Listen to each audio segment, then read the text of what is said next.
probably 3 years ago, 2 years ago, when I used to train guys.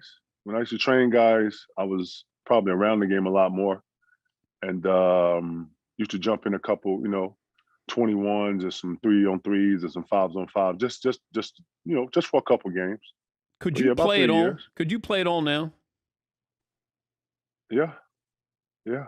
I can play. I can play for probably about 10 to 12 minutes if I had to in a real NBA game. The way the pace is now, because when you're younger, Dan, I'm chasing every rebound, and I'm attempting to try to get all those rebounds. You don't get them all. When you get older, you use energy smarter. Like I wouldn't attempt to go for every offensive rebound. I wouldn't. I would start. I would sprint 3-point line to 3-point line and be good. There's ways that you can cut like corners, if you will, when you get older to not exhaust yourself. But yeah, if I had to, I feel like I could. How were you surprised that Anthony Davis played last night? He was cleared to play last night. I was shocked actually. Yeah. I was actually shocked that he made the trip. I was shocked that he was standing up on the sideline. I know I've had a groin injury before. Anybody that's had a groin injury, it is the worst or one of the worst injuries you can have. You're very, very limited to what you can do in being mobile. The one thing you can't do, you can't laterally do anything. You can't get in the lateral stance. So I was very shocked that he was on the floor and that he had got cleared. I felt the same way because as soon as he stepped 60 seconds in, I go, he can't play. And I wonder if Charles Barkley giving him that nickname of street clothes played a role in him just saying, I want to get in the game. I want to have my uniform on. I don't want to be sitting here in street clothes. Am I reading too much into that? First off, if that was the case and you cared about any of this, then I felt like he would have came out with a better lather. You would have known in warm-ups if he could have been able to go or not. That's one. Then two, I don't think the young fella is actually, I think he hears it, Yeah.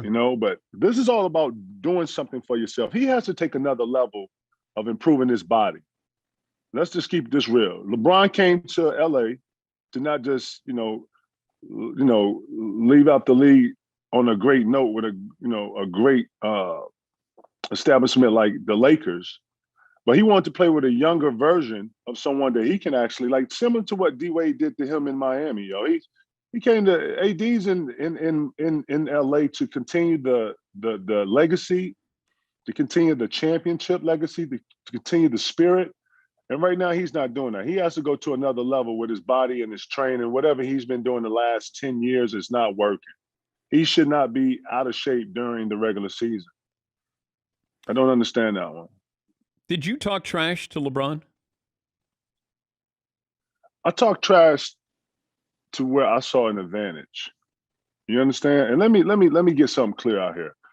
Dan, I have never ever in my life disrespected a man or his family or his wife or his mom or none of that. I have never in my life. Now I talk about how I'm busting your ass out here. I'll talk some trash about how, I'm getting this turnaround off, how you can't stop this, I used to love to call guys moves out before they do it. Anywhere I saw advantage or anywhere I saw weakness, I would actually attack that. That's what Karl Malone did to us as young boys. That's what Charles Barkley did. The greatest to ever talk it and back it up. It comes with something too, though. A lot of people don't understand talking trash comes with something. But I would never in my life, I always kept it basketball. We as basketball players know to keep it basketball. We know that crossing the line crosses the line. And I've never crossed the line. But yeah, I've talked trash to LeBron, and LeBron has talked trash back. Chris Part of the game. Chris Bosh was with us 2 days ago, and he said he stopped talking trash with you because it took him out of his game. Talking trash is a mental game. Getting someone to, first off, you have to have the energy to be able to talk, and then you have to have your information. Talking trash is about breaking someone down mentally and getting them to do and multitask when most people can't multitask. Most people can't do 2 or 3 things at once. And to be able to master that is something different. I watched Gary Payton. I watched Charles Barkley control games. I watched them control the refs. I watched them control momentum. And when I saw that can be done. Then the referees and the game started getting better. But for the most part, man, the competition is about both a physical and mental state. And if you can't be in both of those, then you're exposed. But, I respect everybody and who I played I was getting everybody's best and felt like everybody that was in the league was getting my best. So I've never played a guy where it was just an easy night. You know what I'm saying? You don't get easy nights in the league. That doesn't exist in professional sports. We're talking to Kevin Garnett. He's got a book out. It's KGA to Z, an uncensored encyclopedia of life, basketball, and everything in between. And Showtime documentary, Anything is Possible, released next month. What's in the book that might surprise people? Because you say it's uncensored. Where did you get real? Where did I get real? Like, there's things that you say, and then there's things like somebody's going to go, oh, wow. Like, is there an oh, wow moment or chapter topic that you have in the book?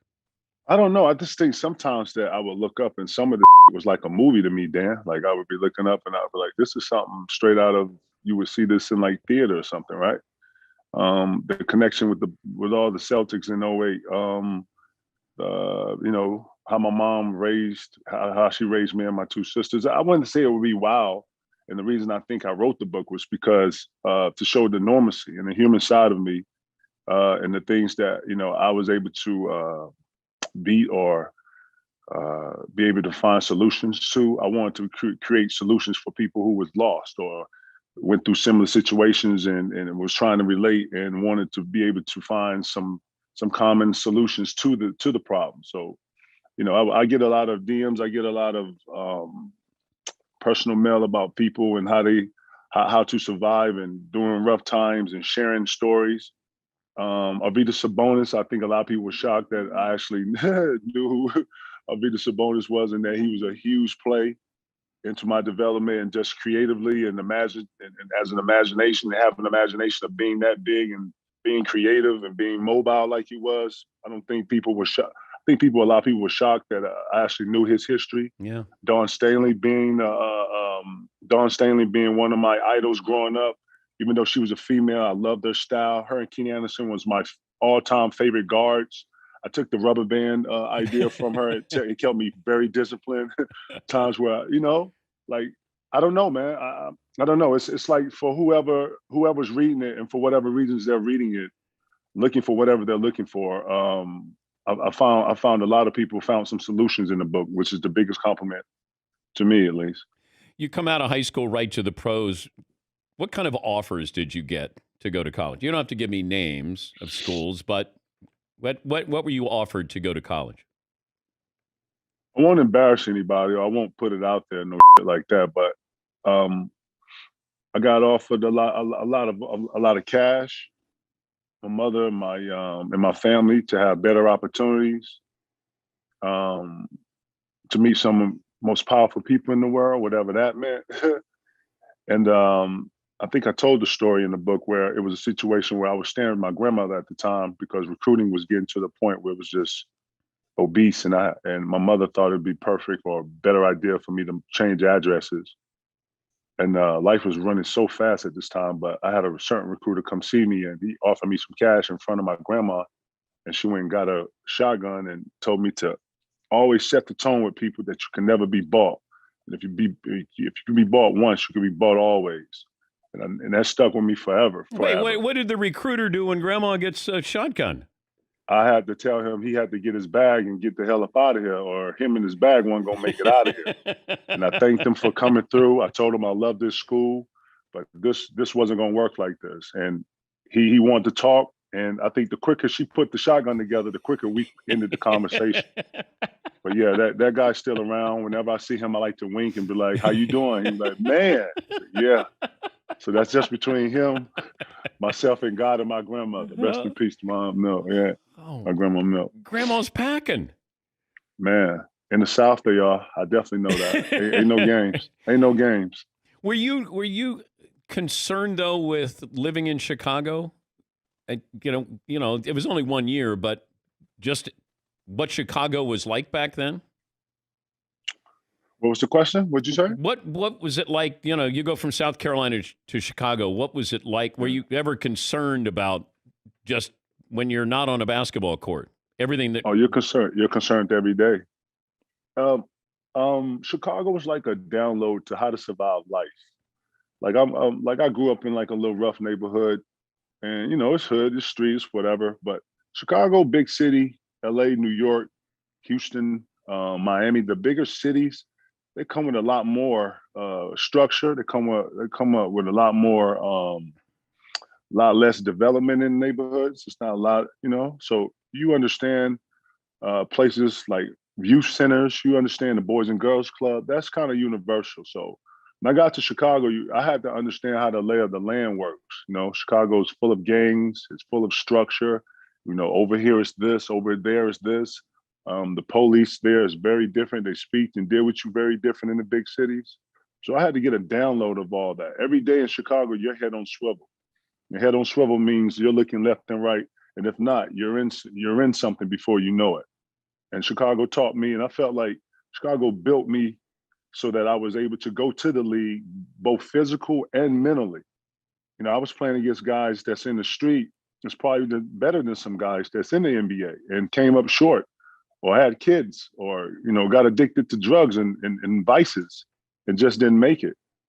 And I would encounter a lot of those didn't make it. And I encountered a bunch of different talent in Chicago that I felt like, man, not just living here is hard, but man, these guys can actually play the game. Yeah. And it definitely sharpened me, and it definitely got me ready for the league. And I felt prepared. I felt like it couldn't be nothing worse than living or going through what I have to go through every day on these streets in the go, straight up and down. Like trying to survive in the big city is a real thing. What was the best part of your experience working with Adam Sandler on the movie Uncut Gems? Seeing Adam's MJ-ness, his GOATness. It's times where I couldn't tell. I couldn't. It was at times where Howard was Adam, and I didn't really understand. I really didn't understand like embracing the character. And he would be in this character. He would stay there, and he would stay there. He would be Howard, and he would be talking to us and dealing with us as if he was Howard. And I had never experienced nothing like that. I had never experienced someone be great in their craft and in this craft and acting. And it would be times where in this dialogue, we had a dialogue in his office going back and forth. And he was just playing with the dialogue, and he was throwing it, and I was catching it, but I was like, holy snap, this is greatness. I'm in it. I am in the dialogue of greatness right here. And I understand this connection. Like I totally got acting at that point. But the dope part of seeing someone in their greatness and seeing how that you can learn and soak up so much stuff, it was one of the best and greatest experience I've ever had in life. Like to see to try to do something that you're not as good in, and then learn from it. And then it felt like I grew from that. Being around Adam every day makes you better, if that makes sense. Yeah, he's been great experience. Yeah, I've been around him a long time. Been in, I think, now 20 of his movies. So I know what you're talking about. Let me leave you with this, KG, because I still am baffled with what your Celtics are doing. So you have a great coach who goes into the front office who now has to hire a coach. How about you just hire a really great GM and then keep Brad Stevens as a coach? Help me understand this. So I'm gonna take this, and this is my theory in this. I have no equity, nothing in the Celtics other than my heart, and what I've paid dues to.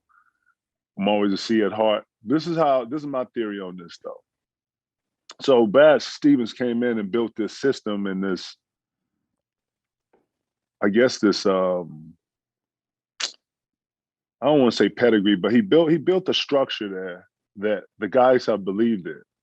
I feel like when you do that, the investment is there. Danny has been whispering and has been hinting at, leaving it. He and Brad have a great, not just a working relationship, but have a great communication and a great transparency about them. And I think Danny feels that if he was going to step away, if it couldn't be his son, Austin, or if it couldn't be Numbers, who is like Danny's assistant GM, then it probably would be Brad. They put the investment there. The time has been there spent. They've gotten these players. They've gotten these players to believe in the ideal of the structure. Now it's about putting players and building players and bringing players and building that structure. So I'm just like you. I'm baffled. I've never known Brad to be able to be in charge of operations or any of that. He hasn't witnessed. We haven't witnessed none of that yet. So let's see. Let's find out. I mean, he's part of the family. I can see him wanting to keep things in family. But this is all Danny Ainge and him thinking that Brad can do this. And it just remains to be seen. I'm just as baffled as you, though.